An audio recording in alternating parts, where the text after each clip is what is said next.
Hello po mga ka-kind, magandang araw po sa inyong lahat. Ayan, so ngayon po is nandito si Kindness sa aking bakuran. So bago po alis guys, silipin ko muna po yung aking mga tanim no mga ka-kind. At syempre, ito po yung pangako ko po sa inyo guys, lalo na po sa mga nakapagsubaybay na i-update ko po sa inyo ang progreso po ng aking tanim.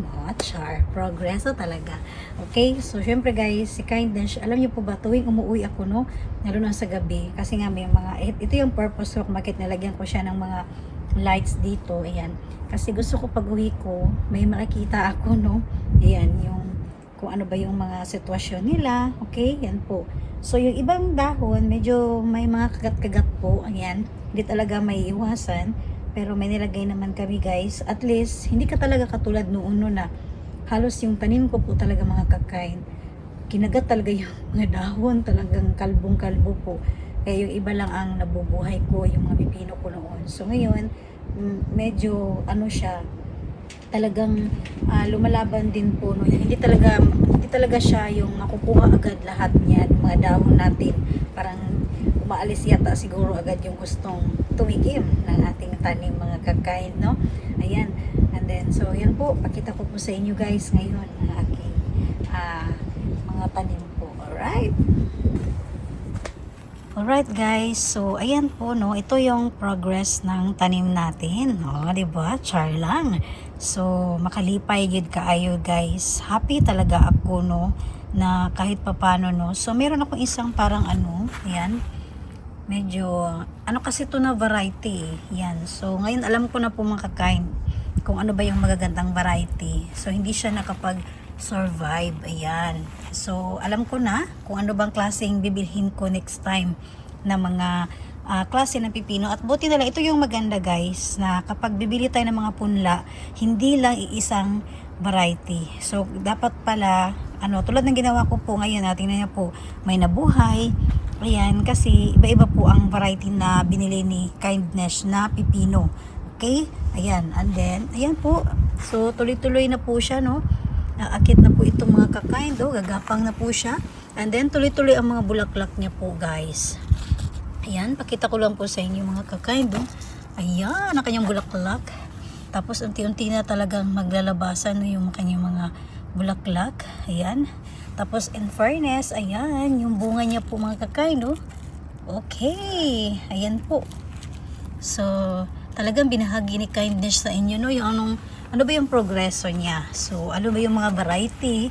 Kung ano ba yung, dapat parang gusto kong ibahagi talaga, no? So, buti na lang, kasi medyo to guys, medyo mura po ito na punla. Ito medyo mahal. Ayan. Kung napansin niyo po, ito, mga mamahalin ito na punla. Okay?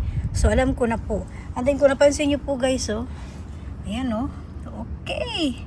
Paunti-unti na po sila mga kakain. Dito rin, ayan po. Ayan,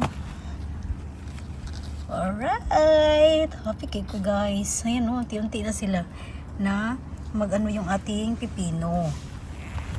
So, ito po yung update ko po sa inyo guys, na ito. Buti na lang ito, survive din. Ayan. So, bali dalawang pipino po natin. Ayan, kasi minsan may pasok kami sa work. Hindi ko talaga siya nadidiligan, Ayan, sa umaga lang. Pero pag kasi medyo mainit minsan pag mga tanghali. Ayan po. Pero okay naman yung iba na po nabuhay. At syempre, ayan buyag kaayo guys. Para buyag ato ang tanong mga kakain. Thankful si Kindness. So, sa tanim pala guys, hindi lang sa lupa. Depende rin po pala sa variety ng mga bibilhin natin na punla. Yan po. And then, ito yung talong po ni Kindness. Siyang ating eggplant. Nara guys, So, nara siya bulaklak. Lumbas na. Ayan. Happy ka po guys. Yan po. Okay. Alright. Ayan. Unti-unti na siyang Ayan. And then, ito rin. Happy kayo kung mga kakain to Then, yung ating mais. Alright. Sana nga, lalaban ito, Yan. Parang laban Japan rin. Okay? Ito na, malaki na yung mais natin, guys. And then, ito yung ating mga sili-sili. Okay. So, okay naman siya mga kakain. Although yung ano niya talaga, yan, medyo kinagat siya, pero hindi talaga kalaban. Kung nakita niyo po yung mga puti-puti na yan sinadya namin yan na nilagyan para hindi rin talagang mag-success yung mga insekto, no? And then, yung ating kamatis, okay? So, ayan, malipay kay Kuya okay. Buyag man atong kamatis. Ayan, oh. May mga bulaklak na siya mga kakain, oh. Nasa gitna po. Ayan, kita ko po sa inyo ito banda.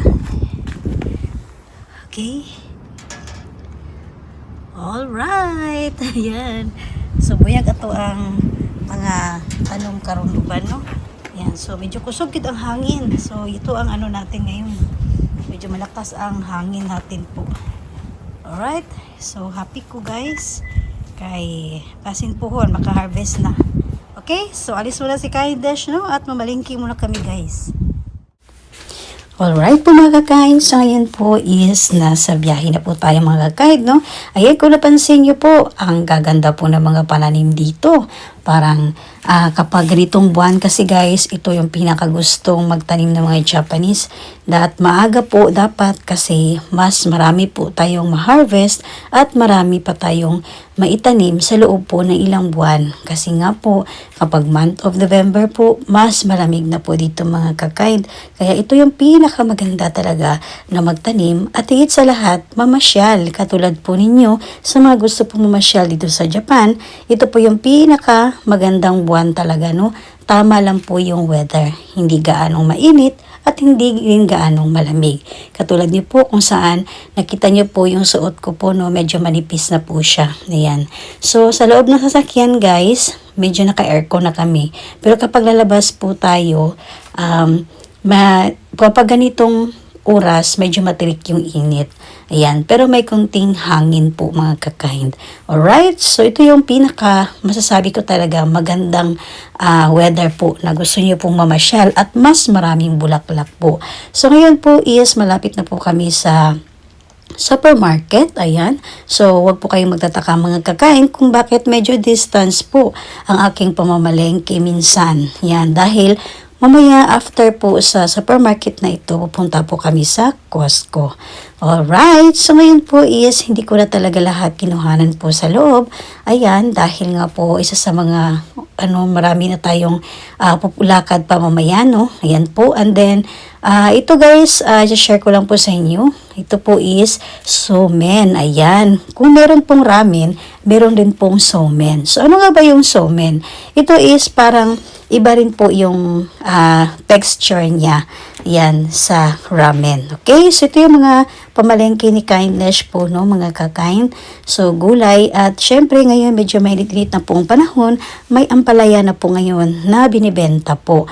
So, isa yan sa mga plano ni Kindness na magtatanim ako ng ampalaya.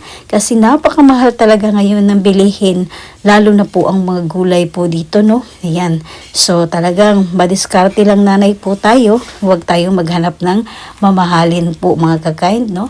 Okay? So, ayan guys. At ngayon po is pakita ko lang din po sa inyo ang yung binanggit ko po na somen. So, ito po is may sauce po siya. Sinasawsaw po ang somen dyan. Alright? Yan. After natin pakuluan yung somen, ayan, at pwede na makain, ito po yung sawsawan niya. Yan. So, ibang-iba siya sa ramen. Para po sa kalaman ng lahat, no? Kasi marami po klase dito na hindi lang po ramen. Mga cup noodles, hindi lang po. Napakarami po iba't ibang matitikman natin dito sa Japan. Ayan, so yan, isa sa favorite ng anak ko, ang maanghang. Okay, so at dahil wise po tayo, kaya minsan hapon na ako na mamalengke, napansin niyo po guys, may nakasale na lahat ang mga binili ko po ng mga karne. Ayan, so diskarte talaga tayo dito mga kakain, no? Dahil nga po, sa napakamahal na po ng bilihin. Kaya kadalasan, mas gusto kong mamalengke sa hapon. Dahil nga po, ito sa Japan, binabagsak na po nila ang presyo kapag hapon na po, lalo na po sa gabi. Okay? So, yan po guys. At syempre, bumili tayo ng inumin. Konting ano lang guys, pang parelax po. Yan. So, hindi naman din mamahalin ang mga binibili ni Kindness na mga inumin po natin. Alright? So, ngayon guys, is tapos na po kami. Yan. So, nandyan yung asawa ko, no. Ayaw niya kasi talaga guys na kapag available siya, wala siyang mga lakad, siya talaga ang magdadrive niyan. Masyadong spoiled si Kindness. Kasi alam niya po kasi kung gaano kahirap din ang mamalengke, lalo na pag ikaw pa yung mag-iisip kung ano yung kukunin mo sa loob ng grocery store. Okay, so ngayon po is kasama ko rin po kasi dyan ang aking anak. And then, so syempre guys, may mga favorite din kasi siya guys na mga fruits. Kaya minsan sumasama yan sa pamamalengke po namin. Ayan, so pagkatapos namin doon, papunta na kami ngayon sa Costco. Okay, ito yung madalas na binavlog ni Kindness, no? Ibinibahagi palagi sa inyo ni Kindness kung ano ba yung mga bagong flavor po. Ayan, sa Costco.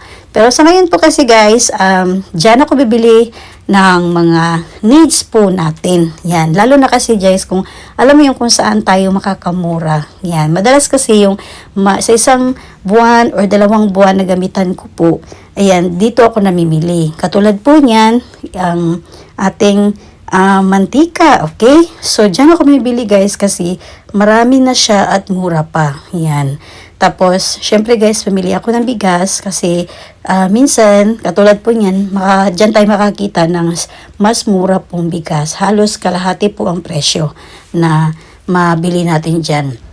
So, ngayon po is, hindi na nga po ako magluluto guys. Madalas talaga, no, kung napansin niyo po, dito talaga ako kapag medyo tinatamad tayo, ayan, at gusto natin mag-relax na lang, so bili na lang kami ng aming makakain. At katulad po niyan, syempre guys, yung anak ko po talaga, kapag nasa Costco kami, may mga favorite siya dyan na pagkain. Kaya, bili muna kami mga kakain bago kami uwi. Dahil sa sakyan pa lang po, busog na kami mga kakain, no? Yan. So, isa ito sa mga mura lang din po kasi ang mga binibenta nila dyan. Alright po mga kakain, ngayon po isang karating na po kami sa bahay guys. And then, so yun lang po guys, no, ang mga activities ngayon ni Kindness. Ayan po. So nag-rest talaga kami guys kasi dapat may gusto pa kaming puntahan sana na park ng anak ko, no. Kaya lang ang lakas talaga ng hangin mga kakain. So, tapos yung asawa ko kulang pa sa tulog. At tapos yung allergy nga ng ilong niya, bumalik na naman dahil sa lakas po ng hangin. Kaya sabi ko, magpahinga na lang tayo. Okay? Ayan po. And then, ngayon is food trip. Kasi Sabado po. At talagang mag-beauty rest si Kindness. Tapos, hindi ako magluto ngayon, no? Pahinga talaga. Kaya bumili lang ako kayo na sa Costco ng pizza. Ayan. Tapos, lechon manok. Yun lang naman kasi ang mabilis talaga na ano dito. Yan. Kasi nga, ayaw ko talaga magluto ngayon mga kakain. And then, eto po, bumili ako kayo titikman ko po ito mga kakain kasi bago po ito guys sa Costco. Yung orange po ang ano niya, muffin. Ayan, orange flavor po ito mga kakain. And then, 2 po ang binili ko kasi bukas, bigay ko to kay mama kasi Mother's Day po, no, bukas. Kaya, ano ko sa kanya yung isang tray po para matikman niya rin. Okay? Yan po. So, kung muna ko paalam sa inyong lahat po mga kakain at maraming salamat po talaga sa palagi niyo pong patuloy at suporta sa aking YouTube channel. Alright? Bye guys! Thank you for watching po!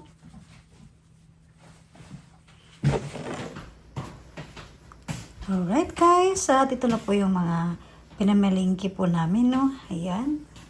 So, ito yung gusto ng husband ko po. Okay? Alright. Ayan po. So, iinom si Kindness. Ayan. And then, lechon manok, tsaka pizza. Okay? Alright guys. At maraming salamat po ulit sa inyong panonood. Bye guys!